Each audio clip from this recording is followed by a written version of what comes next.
Texnoloji Azərbaycan kanalına hər kəsə salamlar. Yeni videomuza xoş gəlmisiniz. Bugünkü videomuzda vSphere Application servislər haqqında danışacağıq. Buradakı örnək şəklimizə baxsaq, Application servisi var, bir də Infrastructure servisi var. Biz bu videoda Application servisi haqqında danışacağıq. Burada gördüyünüz kimi Availability var, Security var, Scalability var. Bu üçü haqqında, üçün tərkibində olanlar haqqında danışacağıq. Infrastructure servisi isə növbəti videolarda bunun haqqında ətraflı video gələcək kanalımıza. Biz hələ ki bu rəsmimizi qoyaq kənara, lazım olsa əgər biz oradan baxarıq. İlk öncə başlayaq Availability-dən vMotion-dan. Baxın, yazaq bura vMotion. vMotion nədir? vMotion VMware şirkətinə məxsus texnologiyadır. Virtual maşınları bir fiziki serverdən digərinə işlək vəziyyətdə daşınmasına kömək edir. Yəni ki, bizim bu serverimizdir və bu serverin içərisində VM-lər var. 1 VM, 2 VM, 3 VM fərqi yoxdur. Məsələn, Windows serveri var, Linux serveri var, client Windows ola bilər, hər şey ola bilər. Yəni biz nə yazmışıqsa o serverin, amma hamısı VM-dilər. Baxın, bunlar VM olaraq qeyd edirəm bura. Deməli, vMotion nə edir? vMotion bu bütün VM-ləri bir serverdən digərinə işlək vəziyyətdə daşınmasına dedik ki, kömək edir. Buradakı bütün VM-ləri götürür. Baxın, gəlirlər, bunları seçək. Eyni ilə atır ikinci serverin içərisinə.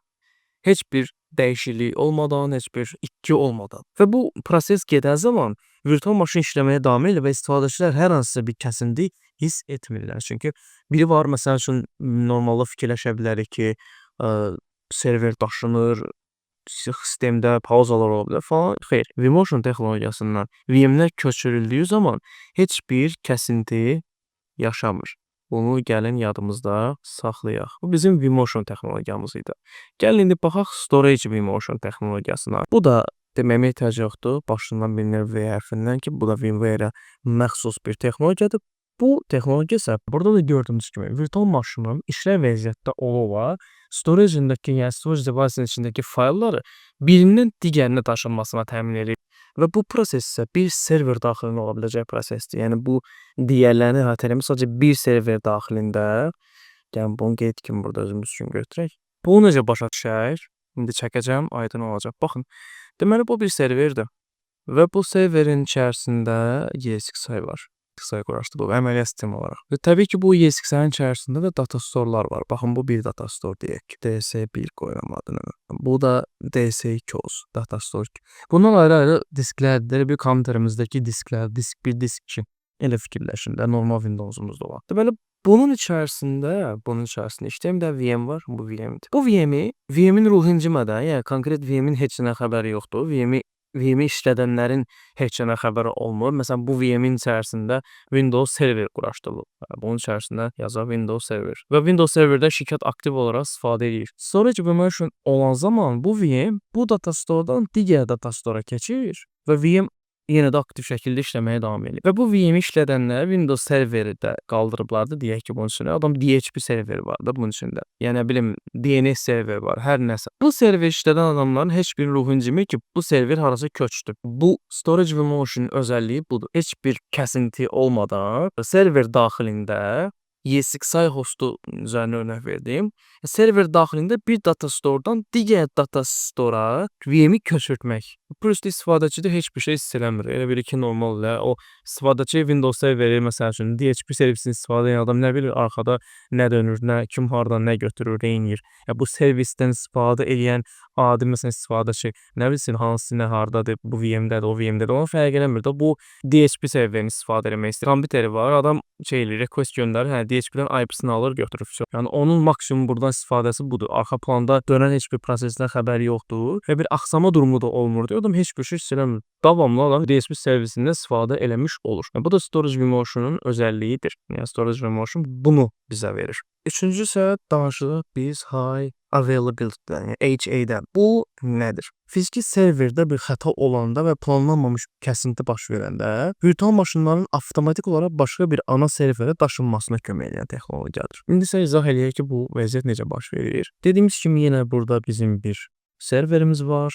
Təbii ki, bu serverdə də deyək ki, bir xəta baş verdi. Yəni hardware xətası, CPU sıradan çıxdı, RAM sıradan çıxdı və bu serverin içərisində bir neçə VM var. Konkret yəni neçə dənə VM var və bu istifadə olunur. Server daxilində bunlar davamlı olaraq, yəni bu funksiya sayəsində serverlərin testi gedir. Yəni serverlər yoxlanılır. Bəs necə olur? Cluster deyə bir şey var. Və klasterin içərisində, düzdür biz bununla bağlı bir mövzu keçməmişik, amma klaster var və klasterin tərkibində bir neçə server ola bilir də. 2 və daha çox serverin birləşməsinə klaster deyirik və deyək ki, 3 server var. Klaster daxilində server nə olur? Biri əsas server olur və davamlı digər serverləri, hostları yoxlama prosesi olur da orada. Yoxlayırkən hansı yerindədir? Məsələn, bu problem varmı, bunda problem varmı? Bunların hamısını yoxlayır. Daha belə texniki yanaşaq olsaq, master node deyə bir host olur. Bu master node dediyimiz host digərlərini davamlı olaraq monitoring edir. Yəni yoxlayır. Hansı salamatdır? Buna sual verir. Yaxşılıqdırmı, yerindəsənmi? Buna verir sual. Okeysənmi, yaxşısanmı? Ya bir problem yoxdur hardware cəhətdən, ya nə cəhətdənsə. Əgər master node, digər məsələn bu VM-ləri bu arada bunların içində çəkməmişəm. Bunların içində VM var imiş kimi sayaq da. Soruşur da sən yaxşısanmı, sən yaxşısanmı? Master node soruşanda bunda bir problem çıxsa, yəni nəfsən bunun bir RAM-ı xarabdır, CPU-su xarabdır, yəni nə bilim enerji kəsilib də, hər nəzəsə bu oje offline-dır da, bu xidmət göstərə bilmir, bu server işləmir. Bunu anında anlayır və bunun içərisindəki olan VM-ləri digərinə köçürür. Amma bu proses bizim az öncə bəhs etdiyimiz vMotion və ya da storage vMotion kimi kəsintisiz baş vermir. Bunu istifadəçilər çox belə az qısa müddətdə belə olsa hiss eləyirlər ki, bir serverdə bir kəsinti yaşandı. Çünki belə deyim də sizə, əgər bu həqiqətən də bir serverin içərisində bir problem olubsa və bunu yoxlanış zamanı tapılıbsa, bu yoxlanışın bunu tapması, problemin olandan sonra, yəni bu yoxlanışın bunu tapması ən azından nə qədər də olmasa bir müddət olur ki, orada bu hiss olunur. Çünki düşünün ki, serverə aktiv şəkildə məlumat gəlir, gedir və arada bir dənə bir məsələ olub ki, nəsə problem olub ki, server cavab verə bilmir. Serverdə düşünün ki, problem var və serverə istek göndərir. Bunlar cavab qaytara bilmir, axı server boş-boşuna gəlir. Bu indi 1 dəqiqə ola bilər, 2 dəqiqə ola bilər, 5 dəqiqə ola bilər, 10 dəqiqə ola bilər. Bu olub da fakt. Və bunun master node aşkarlayanda avtomatik olaraq dediyim kimi VM-ləri birindən digərinə köçürdür. Sağ qalan digər serverə köçürdür, digər hosta köçürdür. Bu da high availability-nin prosesidir. Bu formada davamlılığı təmin edir. Problem yaşandı, tez köçürdü digərisinə və işlər axsamadı. Ən azından bir neçə saatlıq və uzun müddətli axsamadı, tez iş həll oldu. Biri var ki, düşünün bu serverdə bir problem yaranıb, bunu gəlməlidir, admin bütün serverləri köçürtməli falan. Yox, avtomatik şəkildə həll olunur. Bir müddətdən bir yoxlanılır, problem var, köçür digərisinə, iş həll oldu. Yəni da bir də adminin gəlir burada özü nəsə eləməyinə ehtiyac qalmır. Bu funksiya quraşdırılır, qabaqcadan işləyir və lazım olanda proses həyata keçir. İndi isə fault tolerance haqqında danışırıq. Gəlin baxaq birinci fault tolerance nədir? Fault tolerance VMware-in yüksək davamlılığı, yəni zero downtime texnologiyasıdır. Nədir fault tolerance? Fault tolerance-ın HA-dən fərqi nədir? Əsas fərqi nədir? HA-də qısa müddətli belə olsa dayanma hissi olunurdu.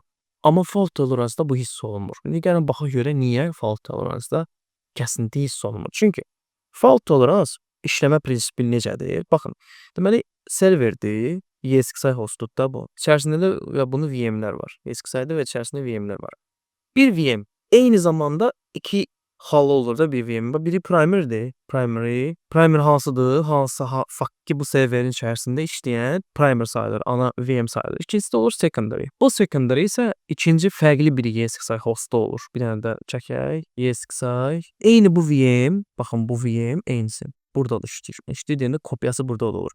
Bu VM-in içərisində nə data varsa eynisi də bunun içərisində olur. Yəni bir növ RAID-lər olur. RAID-lərdə necə olur hard disklər?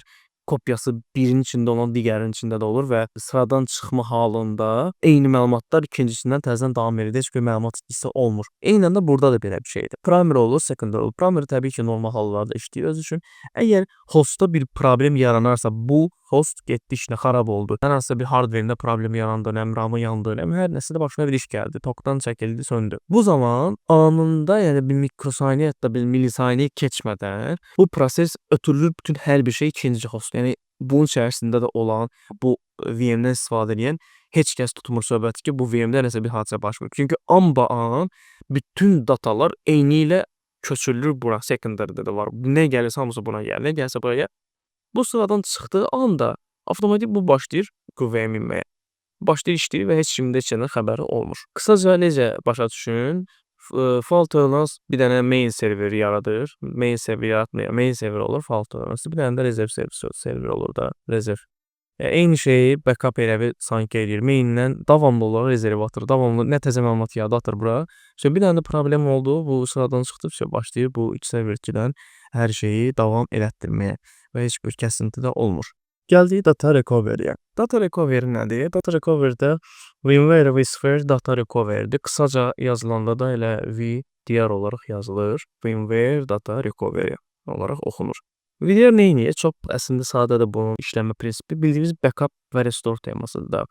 Nə edir? Götürür bir dənə serverdə VMləri, bunların hamısını backup eləyir, bir kopyasını saxlayır özündə və lazım olan zaman, yəni bir nəsə bir fayl itdi, yəni bir nəsə oldu, format olundu, yəni nəsə bir hal baş versə, yəni bu backup olan var. Buradan girib bunu restore eləyə bilirlər. Bu proses necə baş verir? Normal bildiyimiz backup prosesidir. Backup'ı biz normalda hara eləyirik? Komenterimizdə yaz öz lokal storage'ımıza eləyə bilərik, falan bir flash kart eləyə bilərik, həvəs eləyirik. İndi serverdə bir flash kartda bunu eləmək olmur. Ona görə də serverlərdə əlavə backup storage'lar ayrılır. Məsəl üçün NAS, Network Attached Storage olaraq gedir bunun adı. NAS olur xüsusi. Bunlara backup oluna bilir və yaxud da SAN ola bilər. Storage area networklər olur, daha böyük yaddaş qurğulardır. Bunlara backup oluna bilər və yaxud da external SATA, əlavə SATA diskə falan bu backupları etmək olar. Amma çoxunluqla bu NAS-dan SAN olmalıdır. Çünki təbii ki bir VM server içindəki VM 5-6 GB olmayacaq da, bir neçə 100 GB-larla olduğuna görə xüsusi bunlar üçün backup serverləri də, backup storage'ləri də ayrılmış olur. Gəlin bu zamana kimi danışdıqlarımıza bir nəzər yetirək. Bayaqdan danışdıqlarım availability-nin içərisində olanlardı və vMotion, storage vMotion haqqında danışdıq, HA haqqında danışdıq, fault tolerance haqqında danışdıq və data recovery haqqında danışdıq. İndi keçirik security yerinə. Və security-dən iki şey var. Biri vShield Zone-dur, bir də vMsafe. İndi danışırıq security-dən vShield Zone haqqında. Sadə açıqlamasını verəcəm. Bildiyimiz firewall-dur. Windows'da Windows Firewall ki var. Burada da vShield Zone adını veriblər buna. Virtual qoruma divarıdır. Və virtual maşınlar arasında trafikə nəzarət edən bir təhlükəsizlikdir. Bu qədər. Əslində burada çox da bir əlavə bir şey yoxdur. Bildiyimiz firewall nə edirsə onu trafikə nəzarət eləyir. Qadağaları qoya bilir. Bir VM digər VM-lə hansı VM-lər bir-birlərinə danışa bilsinlər. VM-lər hara girə bilsin və R3 səviyyəsində qadağalar qoyulur və bir çox şey. Sadəcə deməli vShield Zone 2 komponentdən ibarətdir. Bunları da bilmək yaxşıdır. Gəlin baxaq. vShield Manager var. Adından da bəlli olduğu kimi vShield Manager firewall idarə etmə interfeysidir. vShield Manager idarə etmə interfeysidir və bir dənə də var vShield Agent. Bu da bildiyimiz elə hostlara tətbiq olunan virtual firewall. Hostlardakı firewall. Virtual firewall da təbii ki virtual firewall. Bu qədər. Onu da bildik. Burada başqa biləcəyimiz çox da bir şey yoxdur. Sonra keçirik vMsafe-ə. vMsafe də bir qorumaqla bağlı olan bir şeydir və virtual maşınları qorumaq üçün yaradılan təhlükəsizlik çərçivəsidir. Açıqlamasını verəsi olsaq budur. Və bu texnologiya VM-ləri viruslardan, pis niyyətli proqramlardan və digər təhlükələrdən qoruyur. Bu da elə bildiyimiz antivirus kimi bir şeydir. Digəri firewall idi, bu amma antivirusdur. Çünki viruslardan qoruyur, zərərli proqramlardan qoruyur falan təhlükələrdən. Yəni bu da antivirus kimi bir şeydir. VMware-də olan. Buradan biz danışdıq vShield Zones haqqında və vMsafe haqqında. Gəldik scalability-yə. Scalability-də də iki şey var. Bir DRS-dir, bir də hot add-dir. Gəlin bunlar haqqında da danışaq. Deməli, indi isə danışırıq DRS-dən. Distributed Resource Scheduler. Bu scalability-nin içərisindədir və nədir ümumiyyətlə bu DRS? Cluster-ın içərisində olan hostların CPU və RAM yüklərinin bərabərləşməsinə kömək edir. Bildiyimiz kimi, yəni любой bir hostda, любой bir cihazda yük balansı olmalıdır. Yəni bir cihaz, fərqi yoxdur, bu server ola bilər, bu normal client counter ola bilər. Cihaz nə qədər balanslı şəkildə istifadə olunsa, bir o qədər onun hardware üçün daha yaxşıdır. Məsələn, bir hardware düşünün, 100% istifadə olunur, daha bir yəni boğaza kimi də orada heç bir yer yoxdur. Daha çox belə naprojenli, gərgin şəraitdə işləyir. Bir də var ki, hər adı üçün 60-70 belə arası, hətta 50% arası utilization olur, yəni load olur. Hansı daha yaxşı performans verir? Təbii daha az olanda, yəni boğaza kimi dirənən biraz hardasa donacaqda stoplayacaq. Ona görə də ümumiyyətlə bu cihazların arasında load balancing olmalıdır. Yük balansı olmalıdır. Load balancing yük balansıdır. Və bizim bu DRS nə edir? Gəlin baxaq. Deməli, yenə bir örnək çəkirəm. Cluster DRS clusterlar üzərində aktiv olur və deyək ki, bir clusterimiz var. Clusterin içərisində dedik ki, 2 və daha çox hostun birləşməsi clusterdir demişdik az öncə. Bu host 1-dir, yəni server 1. Bu host 2-dir. İkinci server, bu da host 3-dür. Okay. 3 dənə bizim hostumuz var, serverimiz var. Bunların da içərisində bizim işimiz onsuz VM-lərdəndir. VM var. 4 dənə VM var deyək bunun içərisində. Host 2-nin də içərisində 2 dənə VM var. Host 2-nin də içərisində 3 dənə VM var. VM, okey. 3 dənə VM var. Deməli, DRS nə edir? DRS cluster üzərində aktiv hala gətirilən zaman orada olan loada baxır, hostlar arasında olan loada baxır. Yəni, nə demək istəyirəm burada? Görür ki, bu host 1, bu dəqiqə 90%-dir. Hazırki vəziyyətdə bu bütün VM-lərdən 90% işləyir. Host 2 işləyir 40%. Host 3 də işləyir deyək ki, 50%. Yəni, ümumi gücünün 50%-ni istifadə edir. 50% loadu var. Burada indi nə olmalıdır? Bu DRS baxır ki, bu 90%-dir, birazdan 100, biraz da yüksəksə 100, da server oldu da dirəndi. Amma görür ki, bu oturur 40%-də, bu da 50%-də, özləri üçün rahatda heç bir dünyada xəbərlər yoxdur. Çox rahat bir şəkildə otururlar. Demək, DRS nə edir? DRS baxır bunlara, analiz edir və götürür hansı VM və yaxud da hər hansısa bir VM seçir öz üçün. Məsələn, bu deyək ki, bu 2 dənə VM-i seçdi. Götürür bunu buradan atır bura. Deyir ki, qardaş, sən oturmuşsan boş bekar, gəlirsən bunları götür işlət. Mən də biraz elə bir yüküm azalsın, bir nəfəs alım da. Sonra burada bir balans yaranır. Bu düşür 60-a deyək. Bu da qalxır elə 60-a. Burada balans yaranır. 60% bu işləyir, 60% də bu işləyir. Biri var bu 90% işləsin. Bu bilmək olmaz bu sabah. 5-10 dəqiqə sonra nə olacaq? Biraz yükə düşdü, 100% server dirəndi. Bir də var ki, sonra bir sən ayaq yerin var, 40% də yerin var. 60% işləyir bu da 60% işləyir. Bu da zaten öz kəfindədir, bunun versiyondadır. Bu da 50% işləyir. Eyni hal bunda da yaşana bilər. Bu VM, bu 2 VM, deyək ki, ağır işləyən VM idi də, bunda daha çox iş gedir. Bunlar oturmuşdu. İndi də bu ola bilsin ki, olur. Biraz işi çoxaldı yükümündə. Bu çıxdı 70, 80, 90. O götürəcək buradan bir dənə VM-i seçəcək yenə özü üçün. Deyəcək, bu VM davay qardaşım, yoldan bu tərəfə. Sonra yenə burada balans yaranacaq. Bu 50% isə bu da olacaq 60%, 70%. Ümumi olacaq bizim elə bil bütün serverlərimiz 60 budur, 60 budur, 70 də budur. Və orada da load balans, yəni yük balansı yaranır. DRS-in hostlara elədiyi load balancing, yük balansı. Buna deyilir load balancing. Və biz ilk öncə nədən bəhs eləmişdik? vMotion'dan danışmışdıq. vMotion nə edirdi? vMotion VM-ləri digər hostlara, digər fiziki serverlərə köçürürdü. Bu da bu prosesdə, görürsünüz burada da yenə eyni şeydir. VM digər bir hosta köçürülür. Bu prosesdə, yəni DRS-in bölədiyi proses vMotion sayəsində olur. Yəni bir növ burada elə bil vMotion olur. Sadəcə vMotion köçürmə prosesinin adıdır. Yəni köçürmədir. vMotion nə edir? vMotion köçürmə işlə bağlı. Amma vMotion avtomatik şəkildə bunu balanslaya bilmir. Bunu edən DRS-dir. Dediyimiz kimi gəlin üzərindən bir daha keçək. DRS utilization-a baxır və görür ki, host 1 dirənib 90%, 100% işləyir və daha az utilization olan hostun üzərinə host 1-dəki yükü bölüşdürür. Bu ola bilər ki, VM-in ikisini şərt deyil də, ola bilsin birini götürsün atsın bura, digərini götürsün atsın bu tərəfə. Hər şey ola bilər. Yəni DRS-in əlindədirsə, klasteri nəzarət eləyən DRS isə bu özü onsuz da orada balanslayır da. Heç vaxt bu məsəl üçün 70-80 olanda bu 60 oldu götürüb hamısını buna yükləyəcək. Təbii ki, arada bölgü olacaq, böləcək. Götürəcək birini bırakacaq, məsələn birini bırakacaq. Aradakı o balansı yaradacaq. Nə olur olsun. Əsas baxın burada nəyə? CPU, RAM. CPU, RAM utilization-a görə bu DRS aradakı balansı eləyir. DRS haqqında da danışdıq. Qaldı bizim bir dənə hot add-imiz. Hot add nədir? Hot add də çox qısa və asan bir şeydir. Hot add VM bağlamadan, yəni bir kəsinti olmadan, söndürmədən biz adətən nə edirik? Evdə istifadə etdiyimiz kompüterlərdə RAM artırmaq istəyirik də, tutaq ki, 8 RAM var, 16 eləyəsən. Kompüteri söndürürəm birinci. Açıram sistem blokun içərisində və yaxud da notebookda sökürəm arxasını. İstədiyim 8-dir, bir dənə də RAM-ı taxıram bu boş slota. Hot add amma nədir? Söndürmədən, yəni cihazı, hostu söndürmədən, serveri söndürmədən ora CPU və RAM əlavə etmə özəlliyidir. Buna hot add, hot plug olaraq da bunun adı keçir. Və bu olması üçün bu özəlliyin aktiv olması üçün, yəni biz bundan istifadə eləməyimiz üçün bu xüsusiyyət bəzi məsələn əməliyyat sistemlərində və ya da VM hardverləri olur ki, bunu işləyir, bu hot adla və hot adı dəstəkləyir.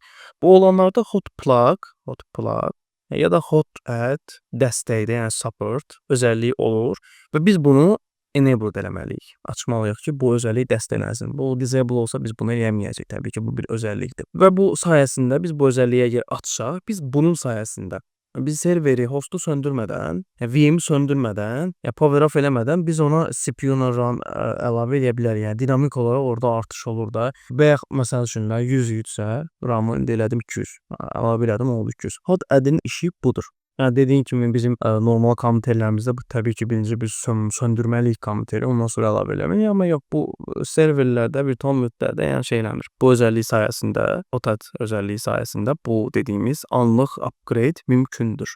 CPU və yaxud da RAM fərq eləmir, hər hansısa biri. Bu qədər. Bu videoda sizlərə VMware-in, vSphere-in deməli application servicelər haqqında danışdıq. Gəlin baxaq yekunda görək biz nələr haqqında danışmışıq, hot add haqqında da danışdıq. Biz vSphere-in application servicelər haqqında danışdıq. Biz bildik ki, vMotion nədir, storage vMotion nədir, HA fault tolerance, data recovery. Sonra getdik security-dən də bildik ki, vShield zones nədir, vMsafe nədir. Axırda da gəldik scalability-yə və scalability-də də DRS-in və hot add-in nə olduğunu bildik. Biz bu videoda bunları öyrəndik. Ümid edirəm ki, izahım sizə aydın olub və rahat şəkildə başa düşmüsünüz. Bacardığım qədər onu vizual şəkildə sizə təqdim etməyə çalışdım ki, bir sanki gözünüzün qabağında o proses formalaşsın vizuallara və elə daha yaxşı anlayırıq, elə daha yaxşı başa düşə bilirik. Gələn videoda isə infrastruktur servis haqqında danışacağıq. vCompute, vStorage və vNetwork.